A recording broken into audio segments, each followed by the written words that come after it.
আসসালামু আলাইকুম।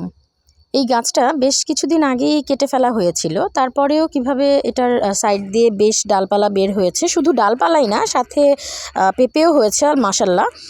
তো আসলে গ্রামে এসে জার্নির কারণে একটু ক্লান্ত হয়ে পড়েছিলাম। তাই হচ্ছে ঘুম ভাঙতে, ভাঙতে বেশ দেরি হয়ে গেছে।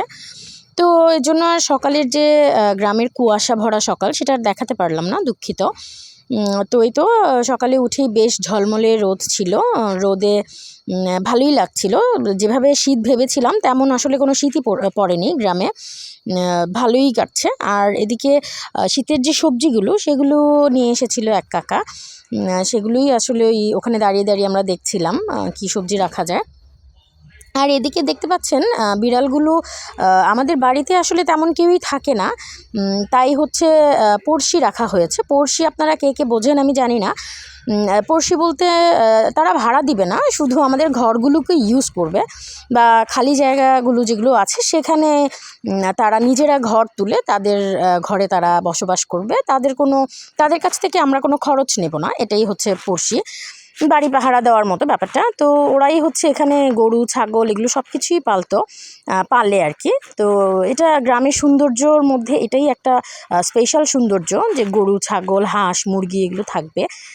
যাই হোক, আর এদিকে হচ্ছে আমি যে সাইডটা দেখাচ্ছি এটা আমার বড় চাচা শ্বশুরের সাইড। মানে আমার শ্বশুররা 4 ভাই ছিলেন বলতে এখনও 2 জন আছে আলহামদুলিল্লাহ। আর এই সাইডটা হচ্ছে আমার মেঝো চাচা শ্বশুরের, কিন্তু সে মোটেও আসে না গ্রামে, আসলে তেমন কেউই থাকে না।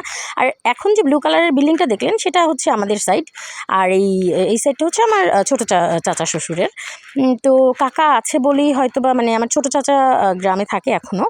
তো ওনার জন্যই হয়তোবা আমাদের বাড়িটা এখনও অনেক ঝলমলে আছে। জানি না কতদিন থাকবে, আপনারা সবাই দোয়া করবেন ওনার স্বাস্থ্যের জন্য, বেশ অসুস্থ তিনি। আচ্ছা, যাই হোক, এখানে আমি গরুর ঘর যেটা সেখানে গিয়েছিলাম গরু দেখতে, কিন্তু আমি দেখে খুব অবাক হয়েছি গরুর ঘরে মানুষ কতটা ভালোবাসতে পারে প্রাণীকে।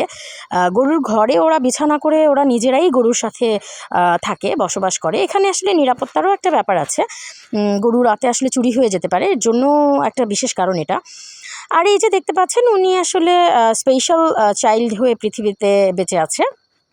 তো আসলে গ্রামে এই ধরনের সহজ সরল মানুষগুলোর জন্যই গ্রাম সুন্দর। তো আজ এ পর্যন্তই, ভালো থাকবেন, আল্লাহ হাফেজ।